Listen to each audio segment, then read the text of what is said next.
सांगली मिरज आणि कुपवाड महानगरपालिका वॉर्ड क्रमांक 10 महिला अनुसूचित एसटी प्रवर्ग सौ माधुरी सचिन आरवाळे। सांगली महापालिका निवडणुकीत भाजपच्या निष्ठावंतांना डावललं जातंय असे चित्र निर्माण झालंय। त्यामुळे भाजपचे इच्छुक उमेदवार अस्वस्थ झाले आहेत। यातून एका इच्छुक उमेदवार दाम्पत्याने थेट भाजपा आमदार सुधीर गाडगीळ यांचे कार्यालय गाठत ठिय्या मारला। भाजपचे पदाधिकारी असणारे दीपक माने यांनी त्यांच्या पत्नीसह आमदार सुधीर गाडगीळ यांच्या दालनामध्ये ठिय्या मारला होता।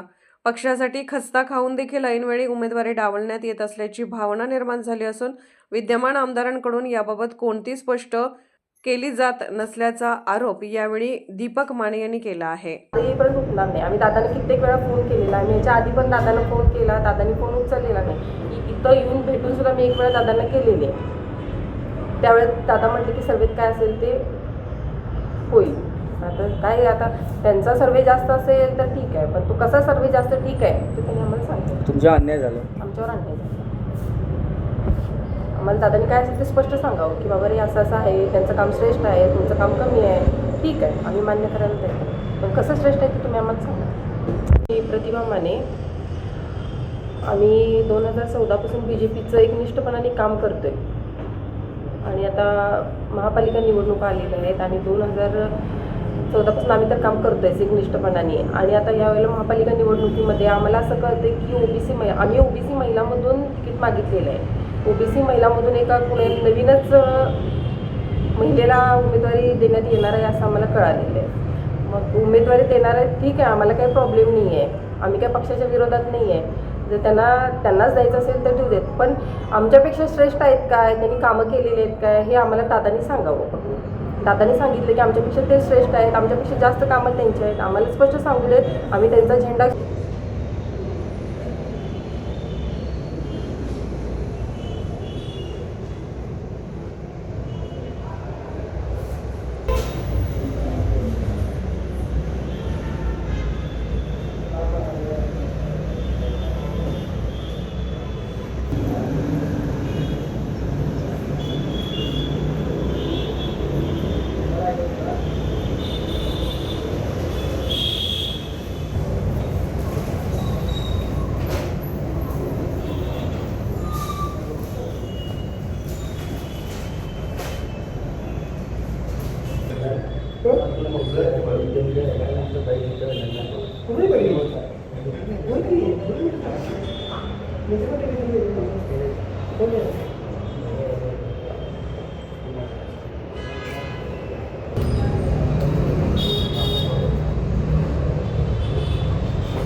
भारतीय जनता पार्टीचे गेले 12 वर्ष झाले। 2014 पासून मी माझी पत्नी भाजपची पदाधिकारी म्हणून 2014 पासून आम्ही काम करतोय, एकनिष्ठपणे काम करतोय। संजयनगरसारख्या भागामध्ये ज्या ठिकाणी काही नव्हत्या तळागाळापासून भाजप रुजवण्यापासून एक कार्यकर्ता तयार करण्यापासून आज संघटनात्मक बातमी सगळ्या प्रतिनिधी केलेले आहेत, खस्ता काढलेले आहेत, अंगावर केसेस घेतलेले आहेत, कार्यकर्त्यांना बऱ्याच मारहाणसुद्धा झालेलं आहे। प्रत्येक निवडणुकीमध्ये या ठिकाणी भाजप पक्ष रुजवण्याचं काम केलं आहे। आत्ताच्या 2000 याच्या निवडणुकीमध्ये ओबीसी महिला पडलेल्या आहे, त्या ह्याच्यातनं मागणी केलेली आहे। ओबीसी महिलामधनं मागणी केल्यानंतर अतिशय चांगल्या पद्धतीचं वातावरण त्या ठिकाणी आहे आणि आता काही नवनवीन चेहरे आलेले आहेत आणि आम्हाला आता असं कळालं की बाबा कोणतरी एक नवीनच चेहरा ज्याचा भाजपचा काही म्हणजे मी कुणाला कमी लेखत नाही, पण भाजपशी संबंधी नाही आहे, काही नाही आहे, नवीन आहे, अशा काही कुठल्यातल्या एका चेहऱ्याला कशाच्या आधारावर त्यांनी देतात असं मला समजलं।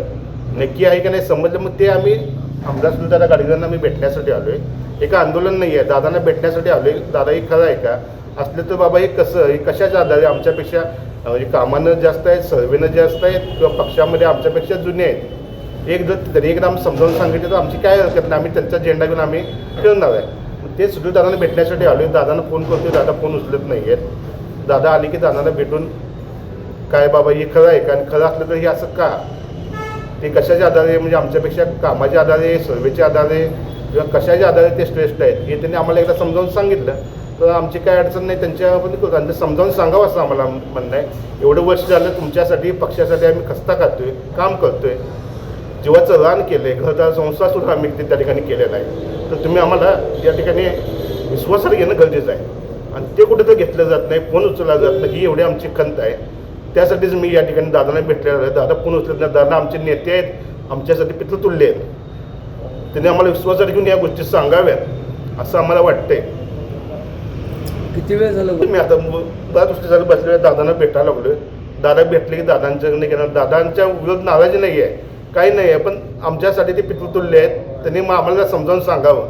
त्यांनी आम्हाला समजावून सांगितलं तर आम्ही समजून घेतो काय आहे विषय. त्यांनी सांगितलं तर आमचा त्यांना विरोध नाही आहे, पण त्यांनी भेटावं, बोलावं हीच आमची माफक अपेक्षा आहे.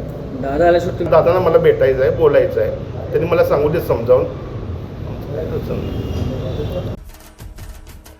सांगली मिरज आणि कुपवाड महानगरपालिका वॉर्ड क्रमांक 10 महिला अनुसूचित SC प्रवर्ग सौ माधुरी सचिन आरवाळे.